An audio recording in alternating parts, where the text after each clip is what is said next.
Hello friends, నేను మీరు Ahmed Pasha. Welcome to the media report. కొంతమందికి మనం ఎంత చెప్పినా కూడా వాళ్ళకి అసలు సిగ్గు రాదు. ప్రజలు ఓడగొట్టి ఇంట్లో కూర్చోబెట్టినా కూడా కొంతమంది ఎప్పటికీ మారరు. ఈరోజు కొంచెం నా లాంగ్వేజ్ అటు ఇటు ఉంటుంది, క్షమించాలి మీరు. ఇక్కడ చూడండి, హరీష్ రావు గారు అసెంబ్లీ బయటకు వచ్చి మీడియాతో మాట్లాడుతున్నాడు. ఏం మాట్లాడుతున్నాడయ్యా అంటే, ఈరోజు ప్రభుత్వం ప్రవేశపెట్టిన బడ్జెట్ ఏదైతే ఉందో ఆ బడ్జెట్లోని లోటుపాట్లని ఎత్తి చూపిస్తున్నాడు. ఏం చేస్తున్నాడు? ఎత్తి చూపిస్తున్నాడు. ఇక్కడ చూడండి ఏం ఎత్తి చూపిస్తున్నాడు. సత్యదూరమైనటువంటి విషయాన్ని బట్టి విక్రమార్క గారు చెప్పారు. ఏమని? మొత్తంగా ఇక్కడ చూస్తే రైతుల విషయంలో కేసీఆర్ గారు చాలా కష్టపడి చెరువులు బాగా చేసి ప్రాజెక్టులు కట్టి ఉచిత కరెంట్ ఇచ్చి రైతు బంధు ఇచ్చి రైతు బీమా ఇచ్చి మంచి సకాలంలో ఎరువులు ఇచ్చి విత్తనాలు ఇచ్చి పండిన పంట గింజ లేకుండా కొని రైతులు రాజు చేసింది కేసీఆర్ అయితే రైతులు మోసం చేసింది ఈ కాంగ్రెస్ పార్టీ. ఇక్కడ చూడండి, రైతులకు కేసీఆర్ అదిచ్చి ఇదిచ్చి చేస్తే కాంగ్రెస్ పార్టీ మోసం చేసింది. నాకు అర్థం కావట్లేదో లేదా నాకు బుర్ర తక్కువ ఉందో నాకు తెలియదు. కానీ ఫస్ట్ ఆఫ్ ఆల్ కాంగ్రెస్ వచ్చి మొన్న 7వ తారీఖుకి 2 నెలలు అయింది. అది ఫస్ట్ విషయం. మన హరీష్ రావు, గౌరవనీయులు హరీష్ రావు గారికి, పూజ్యులు హరీష్ రావు గారికి గుర్తు చేస్తున్నా. ఒకటి, నువ్వు పవర్లో ఉన్నది 10 ఏళ్ళు. ఇది ఒక విషయం గుర్తు చేసిన. రెండో విషయము, కేసీఆర్ గారు అదిచ్చి రైతులకు ఇదిచ్చి ఈయన కేసీఆర్ గారు చేసిన పనులేంటి? రైతుల పేరు మీద ఏం చేసిండు అంటే, మిషన్ భగీరథ అన్న ఏదైతే స్కీమ్ ఉండేదో దాని మీద 7,000 కోట్ల రూపాయలు దండుకున్నాడు. మన పేపర్లలో వచ్చింది. ఎవరు? రైతుల పేరు చెప్పి 7,000 కోట్లు మిషన్ భగీరథ స్వాహ. అక్కడ మన కాళేశ్వరం రైతుల పేరు చెప్పి అదే కాళేశ్వరం మీద ఎన్ని వేల కోట్లు దండుకున్నాడో అది పైన దేవుడి కెరక, కేసీఆర్ కెరక, హరీష్ రావు కెరక, కేటీఆర్ కెరక, కవిత కెరక. ఇంకా +1 ఒకడు ఉన్నాడు, ఆయన కూడా ఎరుకుండొచ్చు, నాకు తెలియదు. రైతుల పేర్లు, రైతులకు అది ఇచ్చినాం.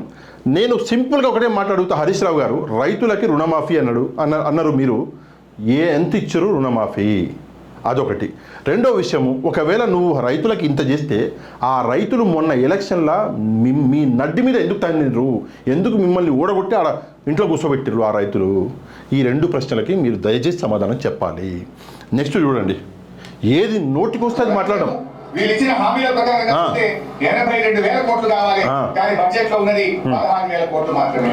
అంటే రైతులకు ఇక్కడ ఒక్క సెకండ్ ఆపుతా అంటే 16,000 కోట్ల రూపాయలు మాత్రమే బడ్జెట్లో ఉందంట. ఒక్క సెకండ్ ఆపుతా. ఎందుకు ఆపుతా అంటే, నువ్వు ప్రభుత్వం వదిలిపెట్టిపోయిన రోజు బడ్జెట్లో ఎంత ఉండే? 1,700 కోట్లు మాత్రమే. ఒక రాష్ట్ర బడ్జెట్ 1,700 కోట్లు నువ్వు వదిలిపెట్టిపోయినావు. అది చిల్లర అమౌంట్ ఒక రాష్ట్రాన్ని నడపడానికి. మొత్తం ఉన్న సొమ్ముని నాకేసి రాష్ట్రాన్ని మొత్తం చీకాడ పడిచిపోయినావు. మిగులు బడ్జెట్లో ఉన్న తెలంగాణ రాష్ట్రాన్ని అప్పుల పాలు చేసి బడ్జెట్ లేకుండా ఆడ పెట్టేసి పోతే, ఈరోజు నువ్వు మిగిల్చిన 1,700 కోట్లు నువ్వు మిగిల్చిపోతే దాన్ని 16,000 చేసిండు. 16,000 కోట్లు చేసిండు ఎవరు? రేవంత్ రెడ్డి గారు. నువ్వేదో 1,00,000 కోట్లు మిగులు బడ్జెట్ ఆడ పెట్టిపోతే రైతులకు ఇవ్వలేదు, అది చేయలేదు, ఇది చేయలేదు అంటే అడగొచ్చు. నువ్వు మొత్తం చీకేసి ఆడ పడేసిపోయిన తర్వాత ఎట్లా ఇస్తాడు? జేబులకి వచ్చి తీసుకొచ్చి ఇస్తారా? అసలు మాట్లాడితే ఏమన్నా ఉండాలి. ఇక్కడ నెక్స్ట్, అప్పుడే 2 నెలలకే దగా మోసం. నీకు ఏమైంది హరీష్ అన్న? ఇవాళ నాకు అర్థం కావట్లేదు. పార్లమెంట్ ఎలక్షన్లు దగ్గర పడుతున్నాయని చెప్పేసి నువ్వు ఇట్లాంటి చిల్లర మాట్లాడుకుంటే కూర్చుంటే ప్రజలు గాడి నుంచి ఉమ్మేస్తారు మూతి మీద. చూసుకో కొంచెం. 10 ఏళ్లలో నువ్వు చేసిన దానికి 2 నెలల్లో నువ్వు జవాబులు అడుగుతున్నావా? ఇక్కడ నెక్స్ట్ చూడండి. ఈ బడ్జెట్ లో ముఖ్యంగా వీళ్ళు ఎన్నికల్లో ఏమని ప్రచారం చేశారు? ఏమని? మొదటి శాసనసభలోని 6 గ్యారెంటీల అమలు పైన ఖచ్చితం నిజం చేస్తామని చెప్పారు. చూడండి, ఏది చట్టం అని ఎందుకు చేయట్లేదు? మొదటి సభపై 2వ సభ వచ్చి 6 గ్యారెంటీల మీద మీ చట్టం ఏమైంది అని అంటా ఉన్నారు. మీరు శ్వేతపత్రాలతో కాలం గడపడం, గత ప్రభుత్వం మీద వృధజల్లే ప్రయత్నం చేయడం, విచారణల పేరు మీద కాలం వెలుగుచ్చడం తప్ప మీరు ఇచ్చిన మాట నిలబెట్టుకోవడం మీకు రావడం లేదు. ఎందుకని చెప్పేసి మీరు ప్రజలకి ఇచ్చిన హామీలని పూర్తి చేస్తలేరు? ఇది హరీష్ అన్న అడుగుతాడు. ఇది వ్యాలిడ్ క్వశ్చన్. ఎందుకు? ఇందాక నేను సమాధానం చెప్పిన. ఎందుకు చేస్తలేరు అంటే బడ్జెట్ లేదు. నువ్వు నాకేసి షీకేసి ఆడ పడేసిపోయినావు. లేదు, అందుకే ముందు బడ్జెట్ పేర్చుకుంటున్నాడు. మెల్లగా అక్కడ ఇక్కడ చేసి డబ్బులు కూడబెట్టుకుంటున్నాడు. ప్రజలకి మంచి చేస్తున్నాడు. వచ్చిన ఇమ్మీడియట్లీ 2 హామీలు పూర్తి చేసిండు. 200 యూనిట్ల హామీ ఆల్రెడీ మొన్న స్టార్ట్ అయిపోయింది. ఈరోజు 10వ తారీఖు 10 రోజుల నుంచి అదే వర్క్ నడుస్తుంది. ఈ నెలాఖరులోగా సిలిండర్ 500 రూపాయలకు చేయబోతున్నాడు. అన్నీ ఒకదాని తర్వాత ఒకటి చేస్తూనే ఉన్నాడు. నువ్వు ఊరికే గింజుకొని ఇందాక చెప్పిన 2 నెలలకే నెక్స్ట్ చూడండి. ఆ రోజు మీరు ఆ. ఊళ్ళలో పోయి ప్రజలకు ఆ. మీరు నొక్కలించిన బాండ్ పేపర్లు వచ్చిన ఆమో. మమ్మల్ని నమ్మండి ఆ. అని బాండ్ పేపర్లు వచ్చారు 2 లక్షల రుణమాఫీ ఆ. డిసెంబర్ 9వ తారీఖే చేస్తామన్నారు. ఆ. 15,000 రైతు బంధు అన్నారు, ఆ. బోనస్ అన్నారు, ఆ. 24 గంటల కరెంట్ అని ఆ. ప్రజల్ని నమ్మించడానికి బాండ్ పేపర్లు వచ్చిన కాంగ్రెస్ పార్టీ ఆ. ఇవాళ బడ్జెట్ లో తేలిపోయింది. రైతులను దగా చేసిండ్రు, ప్రజల్ని మోసం చేసిండ్రు. అసలు బడ్జెట్ ప్రసంగంలో ఇక్కడ ఇక్కడ వినండి. 100 రోజుల ప్రస్తావన ఉందండి. ఆల్రెడీ 60 రోజులు దాటిపోయింది, ఆ. మిగిలింది 37 రోజులు. మరి ఎక్కడైనా బడ్జెట్ లో గౌరవ ఆర్థిక మంత్రి గారు చెప్పిన ప్రసంగంలో 100 రోజుల్లో మేము ఇచ్చిన హామీలు అమలు చేస్తామనే ప్రస్తావన ఎక్కడ ఉన్నారా? ఇప్పుడు ఒక విషయం, పొద్దున్నే లేచి నేను ఇడ్లీ తింటా, మధ్యాహ్నం ఇంత చికెన్ ఇంత రైస్ తింటా, సాయంత్రం మళ్ళీ మటనో ఏదో రైసో ఇంత పెరుగో తిని పండుకుంటా.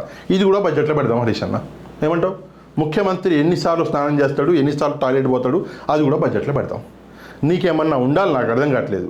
నువ్వు ఆర్థిక మంత్రిగా సచినుడివే ఉన్నావు, ఆల్రెడీ నీకు ఎక్స్పీరియన్స్ ఉంది, అంతా నీకు తెలుసు. అట్లాంటి వాడివి నువ్వు ఇట్లాంటి చట్టమాటలు మాట్లాడుతున్నావా? ఏది బడ్జెట్లో పెడతారో ఏది పెట్టరో తెలియదా నీకు? ప్రజల్ని మైకు ముందుంది కదా అని చెప్పేసి ఊకనే గాలి మాటలు మాట్లాడితే నమ్ముతారు. ఇప్పుడు ఈయన మాట్లాడే గాలి మాటలకి ఓకే 10 మందిలో 9 మంది నమ్మకపోయినా ఎవడో ఒకడు ఉంటాడు కదా, అరే ఇట్లానా, నిజంగా అట్లా అయిందా, అయ్యో మొత్తం నాశనం చేసేసిందా కాంగ్రెస్ 2 నెలలకే 60 రోజులకే అని చెప్పేసి ఒకడు నమ్ముతాడు. ఆ ఒక్కడిని నమ్మించనీకి డ్రామా మొత్తం. ఈ అన్నగారు ఒక్కరే డ్రామా చేస్తలేరు, అక్కగారు కవిత గారు, కల్వకుంట్ల కవిత గారు కూడా డ్రామాలు చేస్తుంది. పక్కనే ఆ వీడియో కూడా వేద్దాం అనుకున్నా. ఆమె మైనారిటీ అని ముస్లింలు ఎత్తుకుంది ఇవాళ, అది కూడా వేద్దాం అనుకున్నా. కాకపోతే వీడియో పొడుగు అయిపోతే చూసేటోళ్ళు చూడరు, ఆల్రెడీ చూసేటోళ్ళే తక్కువ మన వీడియో, వాళ్ళు ఉన్నోళ్ళు కూడా చూడాలని చెప్పేసి ఆ వీడియో వేయలే. పొద్దున్న లేస్తే ఒక ఆయన ఆటో ఎత్తుకున్నాడు, ఎవరు? కేటీఆర్ గారు. ఈయనేమో ఇది ఎత్తుకున్నాడు, ఎప్పుడు చేస్తారు డేట్లు. ఇంకా ఆమెమో ఇంకోటి ఎత్తుకున్నది. ప్రతి ఒక్కరికి కేసీఆర్ గారు ఒక్కొక్కరికి ఒక టార్గెట్ ఇచ్చి పడేసాడు. మన పార్లమెంట్ ఎలక్షన్లో ఒక్క సీట్ అన్న గెలవాలి అంటే మీరు ఏమైనా చేయండి, కానీ ఇది ఎత్తుకొని ప్రభుత్వాన్ని బదలాం చేయండి అని చెప్పేసి ఒక టార్గెట్ ఇచ్చి పడేసిండు అందరికీ. ఇప్పుడు ప్రస్తుతం వీళ్ళు ఆ టార్గెట్ని చేసి చేస్తున్నారు. ఇదంతా కాదు హరీష్ అన్న, నేను అందులోకి వెళ్ళను. నీకు ఒకటే ప్రశ్న అడుగుతా. నేను కేసీఆర్ గారు అది చేసిండు, కేసీఆర్ గారు ఇది చేసిండు, మేము ఇది చేసినాం అంటున్నావు కదా, నేను సింపుల్ ప్రశ్న అడుగుతా. తెలంగాణకి నువ్వు ఇంత ఒకవేళ చేసి ఉంటే, నువ్వు తెలంగాణ ప్రజలకి మోసం చేయకుండా ఉండుంటే, నువ్వు తెలంగాణ ప్రజలకి ఎన్నుపోటు పొడిచి ఉండకపోయి ఉంటే, ఎందుకు తెలంగాణ ప్రజలు నిన్ను ప్రతిపక్షంలో కూర్చోబెట్టారు? నాకు అది ఒక్క సమాధానం చెప్పు, అంతే.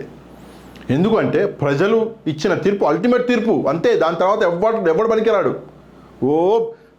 సుప్రీంకోర్టు చీఫ్ జస్టిస్ గారు కూడా ప్రజలు ఇచ్చిన తీర్పును ఆయన ఒప్పుకోవాలి. ప్రజాస్వామ్యం అదే. ఇప్పుడు అదే జరిగింది. నిన్ను ప్రజలు ఇచ్చిన తీర్పుకి నువ్వు పోయి ఇంట్లో కూర్చున్నావు, నీ పార్టీ పోయి ఇంట్లో కూర్చున్నది. అయినా కూడా కొంచెం కూడా సిగ్గు రావట్లేదు. మాట్లాడే ముందు అరే మొన్ననే కదా ఎలక్షన్లు అయింది, కొంచెం సిగ్గుపడదాము, కొన్ని రోజులు టైం ఇద్దాము. టైం ఇవ్వలేకపోతున్నాము. ఎందుకు? పార్లమెంట్ ఎలక్షన్లు ఉన్నాయి, టైం ఇస్తే ఎట్లా? ముంచేస్తాడు. మొన్ననే ముంచేసిండు అసెంబ్లీ ఎలక్షన్లో రేవంత్ రెడ్డి. పార్లమెంట్ ఎలక్షన్లో ముంచేస్తే ఉన్న ఇజ్జత్ మొత్తం ఊడిపోద్ది, గోసి కట్టుకొని రోడ్ల మీద తిరగాల్సి వస్తుంది అని చెప్పేసి ఉత్సాహపోసుకుంటున్నాడు ఒక్కొక్కడు. ఈ విషయం మీద మీరేమనుకుంటున్నారో తప్పకుండా కమెంట్ చేయండి ప్లీజ్. ఛానల్ని సబ్స్క్రైబ్ చేసుకోండి, బెల్ ఐకాన్ని మాత్రం తప్పకుండా ప్రెస్ చేయండి. వీడియో మీకు నచ్చితే షేర్ చేయండి, లైక్ చేయండి. నెక్స్ట్ వీడియోలో మళ్ళీ కలుద్దాం. అంతవరకు థ్యాంక్ యూ వెరీ మచ్. జై హింద్.